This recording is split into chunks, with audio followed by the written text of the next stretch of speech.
In this African village tradition, a groom will be flogged 100 strokes of cane by 7 strong men without screaming or crying. Only then will he be given a wife to marry and build a family with.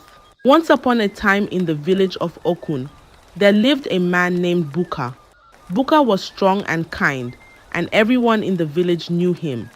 But now, Buka had something more important to do. He was going to marry the love of his life, Ifoma. Ifoma was not from Okun. Her village was far, far away. To get there, they would have to walk for 3 days, crossing thick forests, wide rivers, and climbing steep hills. Buka knew it wouldn't be easy, so he called his 3 best friends. "My friends," he said, "I need you to come with me. The journey is long and I can't do it alone." His friends, strong like lions and loyal as the morning sun, agreed. They packed their bags with food and water, and early the next morning, they set off with Ifoma leading the way. The first day was full of adventure. The forest was alive with the songs of birds and the rustling of leaves. Buka and his friends laughed as they walked, telling stories and chasing squirrels that darted across their path. The second day was harder. The sun was hot, beating down on their backs like a blacksmith's hammer. They crossed a wide river, its water cool and clear. But the journey was tiring, and their feet ached with every step. Still, Buka didn't complain. His heart was strong, filled with love for Ifoma.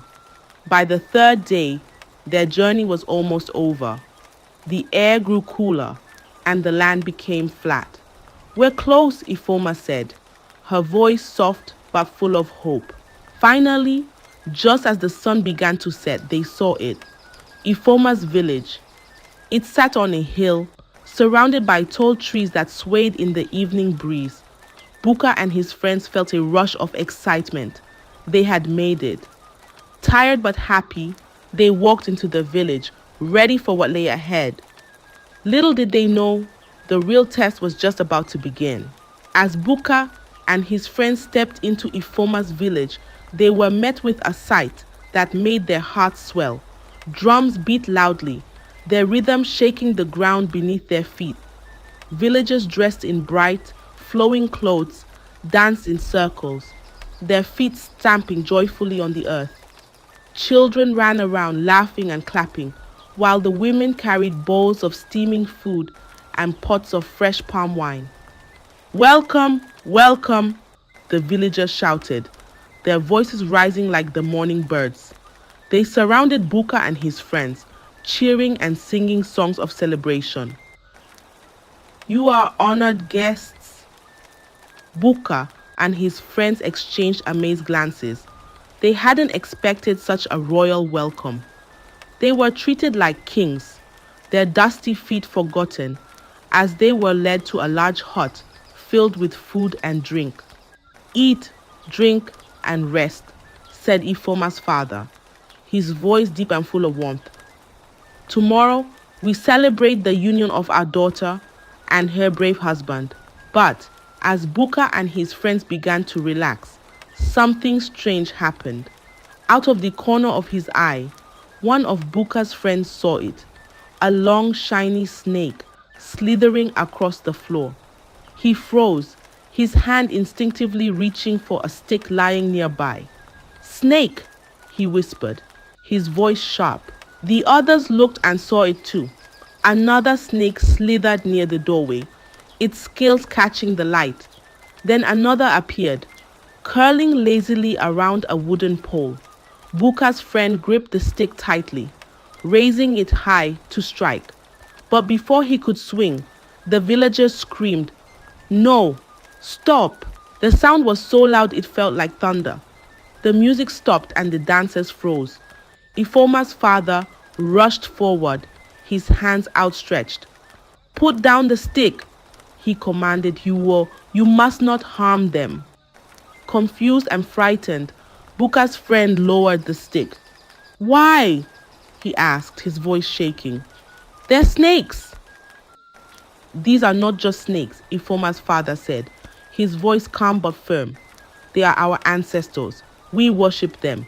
To harm them is to bring great misfortune upon us all.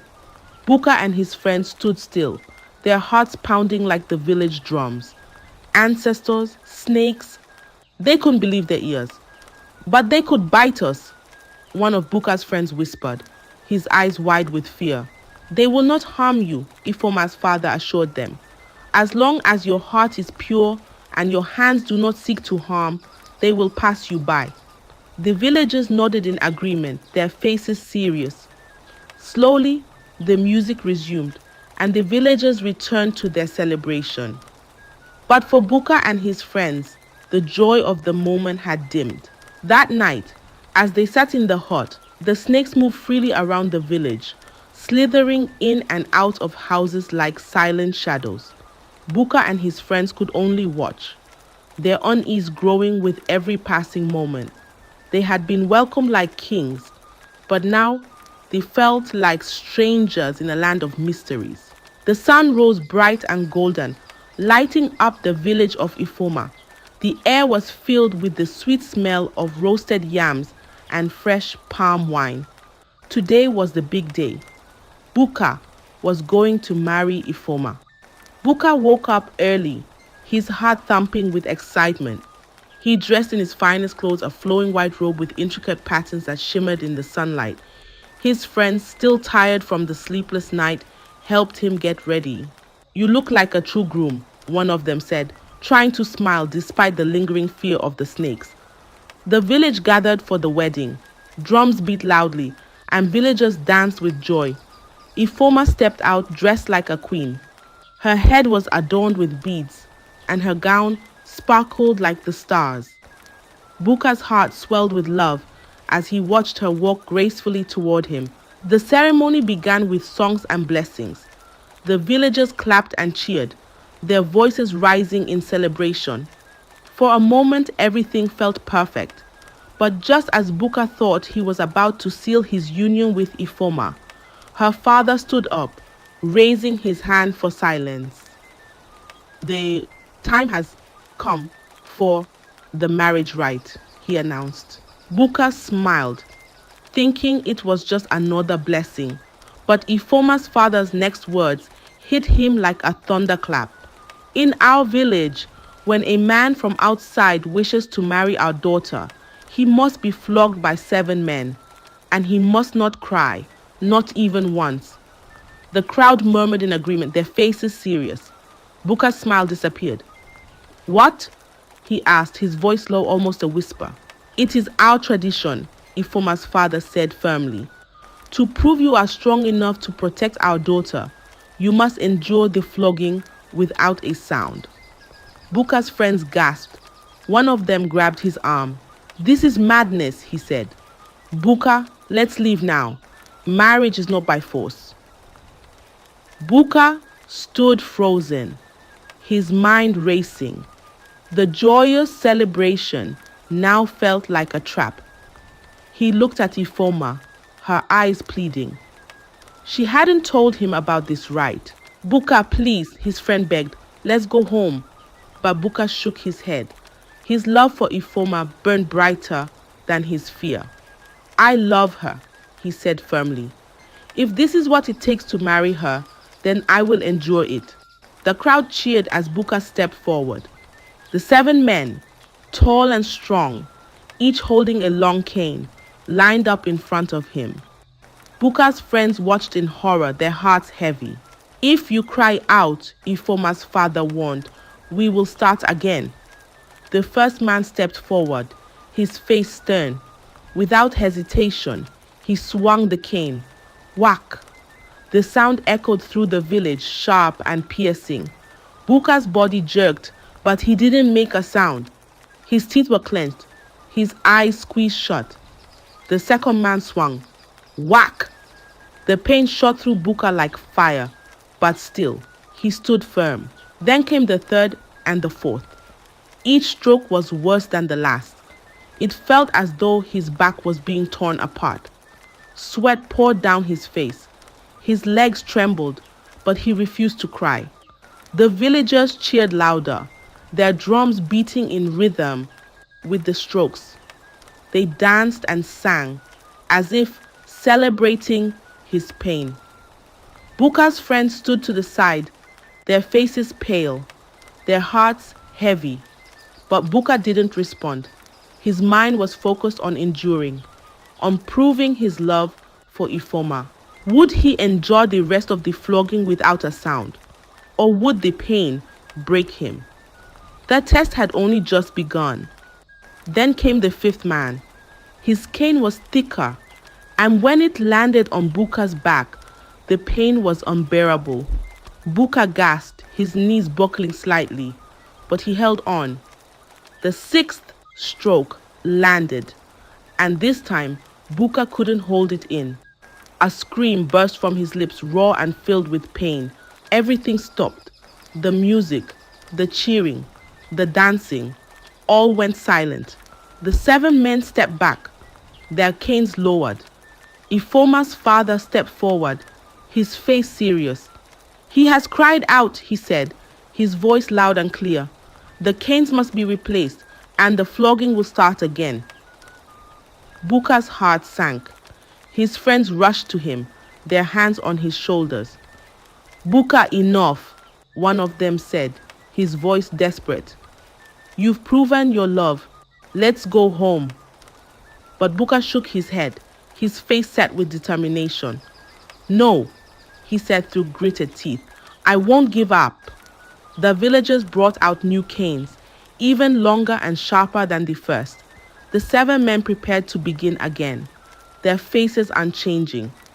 Buka stood once more, his body aching, his spirit tested.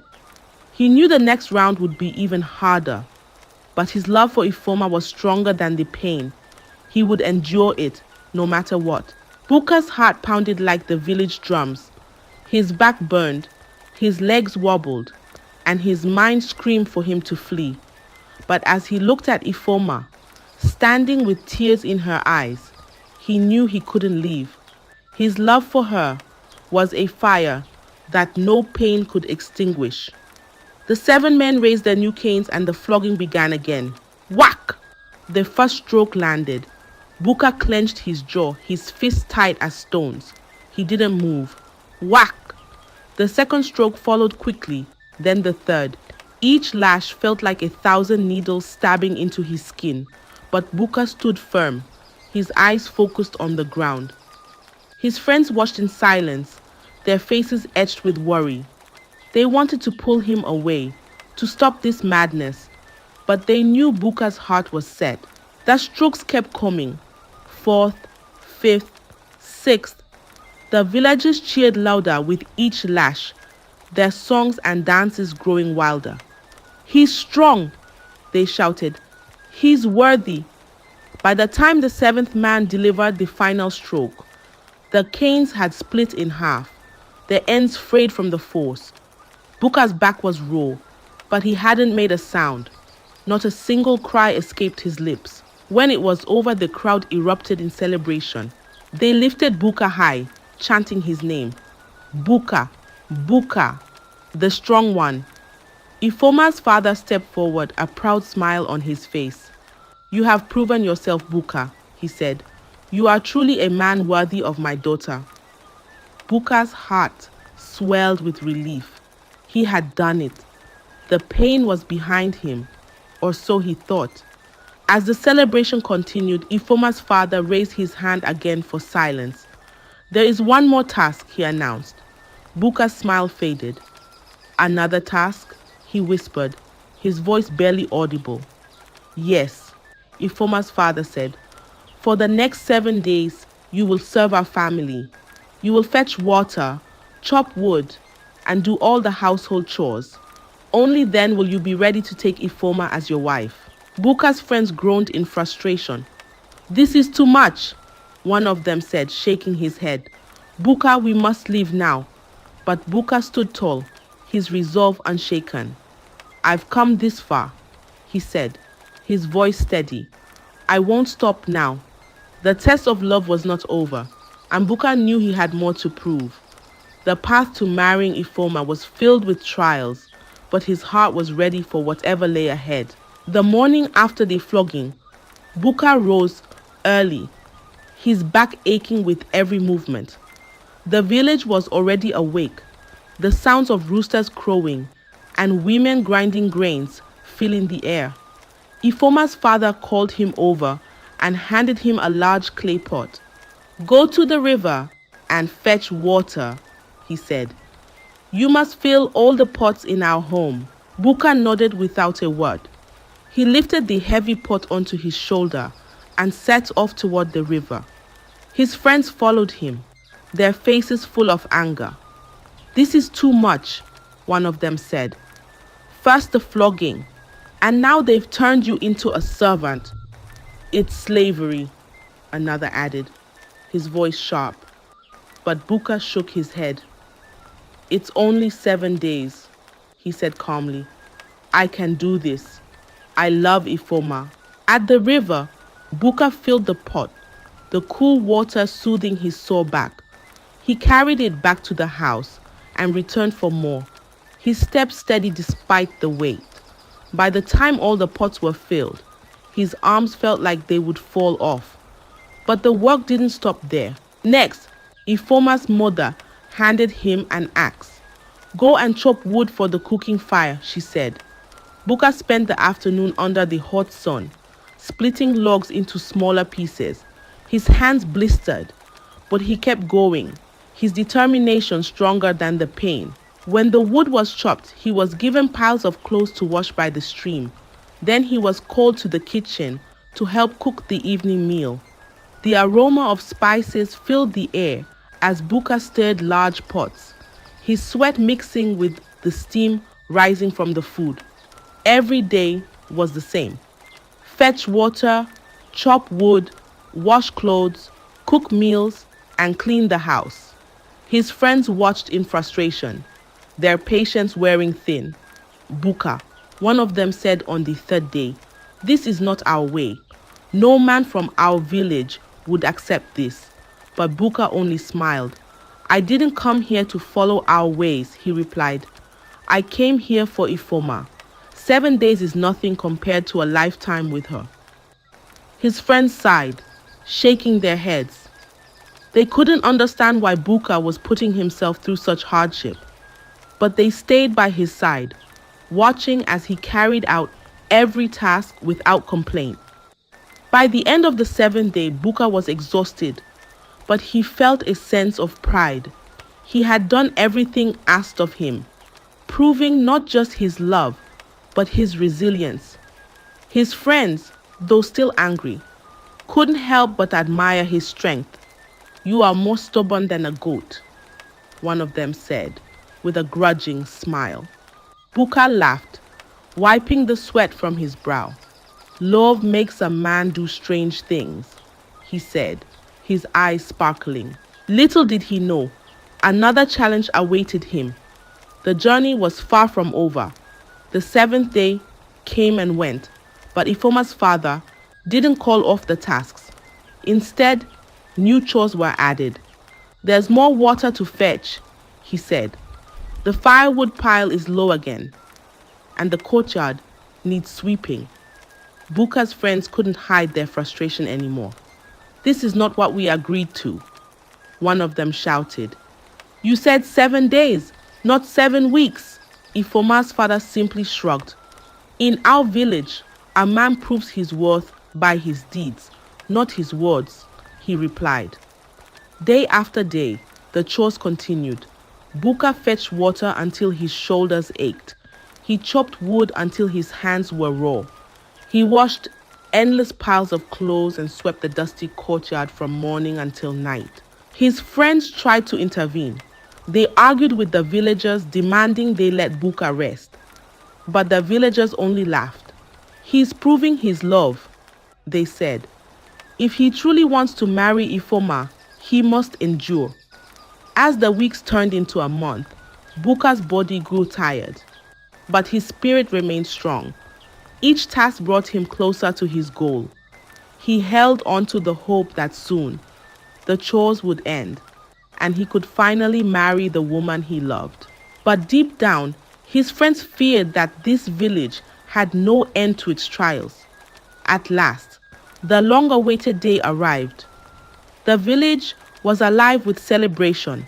Drums pounded like the heartbeat of the earth, and the air was filled with laughter and song. The villagers gathered in their finest clothes, their faces glowing with joy. Buka stood tall, his body still weary from weeks of endless labor, but his heart was light. Today, he would finally marry Ifoma. She appeared, radiant as the morning sun, her beaded gown sparkling with every step. Buka's eyes softened as he watched her approach, and for a moment all his pain seemed worth it. The ceremony was grand. The elders spoke blessings, the villagers danced, and gifts were exchanged. Buka and Ifoma stood hand in hand, their love shining brighter than the midday sun. When the final blessing was given, the crowd erupted in cheers. They were now husband and wife. Buka sighed in relief, feeling as though a great burden had been lifted. At last, the trials were over. He could take his bride home, and they would start their new life together in Okun. But just as he and Ifoma were preparing to leave, her father stepped forward, his face serious. He raised his hand, and the crowd grew silent. "There is one more thing," he announced. Buka's heart sank. His friends tensed, their eyes narrowing. "In our tradition," Ifoma's father continued, "the husband does not take the wife to his village. Instead, he must live with his wife's family." The words hung in the air like a dark cloud. Buka's friends exploded with anger. "This is too much," one of them shouted, stepping forward. "After everything he has endured, you expect him to stay here?" Another friend pointed an accusing finger. First the flogging, then the endless chores, and now this. No man should be treated this way. Buka's mind raced. He looked at Ifoma, her eyes filled with sorrow.